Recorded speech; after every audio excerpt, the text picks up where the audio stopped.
Before we get into one of the most exciting developing stories of this young baseball season, I need to say this right now. If you are not subscribed to this channel yet, hit that button immediately, because this is where Blue Jays fans come to get the real information, the hot takes, and the honest conversation every single day.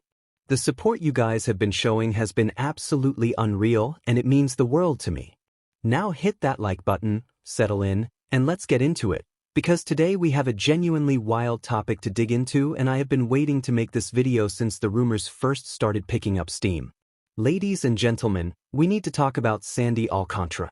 And yes, I know what you might be thinking right now. You might be thinking, Nick, it is barely 2 weeks into the season, the trade deadline is months away, the Blue Jays are still getting their footing, why on earth are we talking about trades already? And to that I say, because this story is developing right now, because the chatter is real, because the opportunity is real, and because if you blink and miss this one, you are going to kick yourself when it happens in July and you didn't see it coming. So let's get into exactly what is going on, why the Blue Jays are being mentioned, and why this could be one of the most important trades this franchise has a chance to make in years. Here's where it all starts. On April 5th, veteran MLB insider Bob Nightingale of USA Today dropped a report that sent shockwaves through the baseball world. Nightingale reported that rival executives around baseball fully expect the Miami Marlins to trade Sandy Alcantara by the July 31st trade deadline. And let those words sink in for a second. Not might trade, not possibly could trade, fully expect. That is the kind of language that means something when it comes from a reporter of Nightingale's credibility. He wrote that the Marlins must decide whether to trade their ace, who is already showing signs of his 2022 Cy Young form, and he described Alcantara as potentially having, in his words, baseball's most lucrative trade chip at the July 31st deadline. That is an enormous statement about an enormous pitcher, and it immediately set the trade market on fire before we have even finished the first 2 weeks of the regular season. Now let's talk about why Alcantara is generating this kind of buzz, because if you haven't been watching him this year, you need to start paying attention immediately. Sandy Alcantara, through his first 3 starts of the 2026 season, is absolutely untouchable. He owns a 0.74 ERA across nearly 25 innings pitched. He has thrown a complete game shutout. He is generating 18 strikeouts against just 4 walks. His 3 outings have gone 7 innings, 9 innings, and over 8 innings respectively. This is not a guy just surviving hitters. This is a man absolutely dismantling major league lineups with the kind of confidence, stuff, and command that reminds every single baseball fan of why he won the National League Cy Young Award back in 2022. After a rough 2025 campaign as he worked his way back from Tommy John surgery, Sandy Alcantara is not just back. He is back with a vengeance. He looks like the best version of himself, and that is terrifying for every hitter in baseball and electrifying for every contending team's front office that is already thinking about what July looks like. And here is where the Blue Jays enter the conversation in a very real and very significant way. Sports Illustrated's Patrick McAvoy named Toronto as one of the top trade fits for Alcantara, and the reasoning is impossible to argue with. He wrote that the Blue Jays have been dealing with pitching injuries left and right to the point that they signed Patrick Corbin, and that if there was a team out there that could use an ace right now, it would be Toronto. And folks, that analysis is just flat out accurate. Look at this Blue Jays injured list right now. You have 5 starting pitchers sidelined at various stages of recovery: Jose Berrios, Shane Bieber, Trey Yesavage, Cody Ponce, and Bowden Francis. Cody Ponce is almost certainly done for the entire year after ACL surgery. Alejandro Kirk is out 6 weeks with a fractured thumb.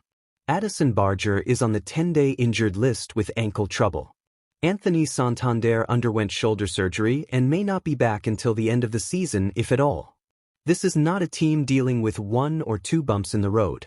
This is a team that has been absolutely swallowed up by the injury monster in the first 2 weeks of April, and the idea of adding the hottest pitcher in baseball to the mix is not just appealing, it is borderline necessary if this team wants to compete at the highest level come October.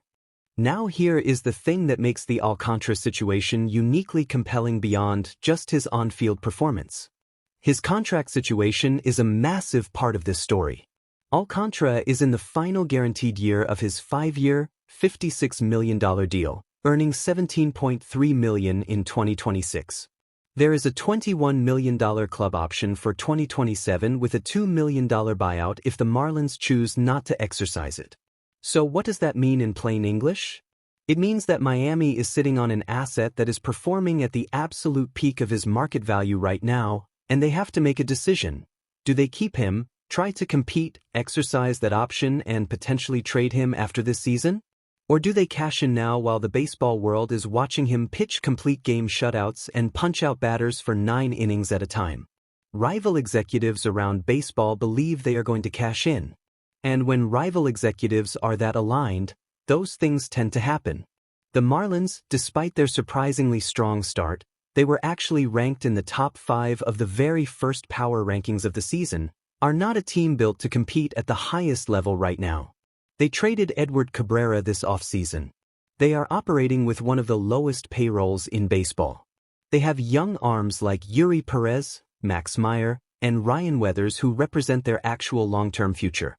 And when a small market team has perhaps the most valuable trade chip in baseball sitting in their rotation while also clearly being in a rebuilding mindset, the math usually points toward one outcome. You sell at the peak. You get the massive prospect haul. You build for the future. The Marlins have been down this road before and they know exactly how this script reads. Now what would it actually take for the Blue Jays to get this done? This is where the conversation gets really interesting and where fans need to understand that nothing worth having comes cheap. Alcantra is going to command a significant return. We are talking about multiple top prospects, potentially including some of the best pieces in Toronto's farm system. The package that makes Miami say yes is going to hurt.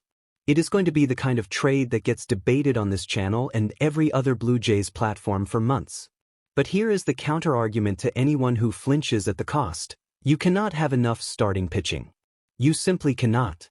And when you look at the free agent class coming up after this season and you realize that Kevin Gausman could walk, that Shane Bieber's long-term health is genuinely uncertain, that Jose Barrios is approaching free agency, that the rotation depth you thought you had has already been exposed in 2 weeks of April baseball, you realize that adding a 27-year-old former Cy Young winner on a controllable deal is not an indulgence.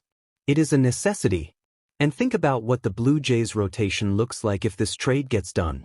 You would potentially be looking at Sandy Alcantara, Kevin Gausman, Dylan Cease, and then Kikuchi and whoever else comes back healthy from the injured list. That is a rotation that belongs in the same conversation as the Dodgers. That is a rotation that makes Toronto a genuine World Series favorite, not just a contender.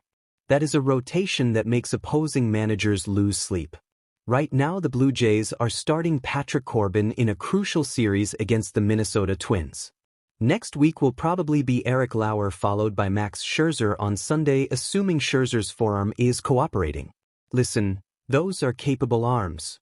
Corbin actually looked decent in his first stretched-out outing. But there is a universe of difference between a rotation that has Sandy Alcantara at the front of it and one that does not. And anyone who watches baseball knows that.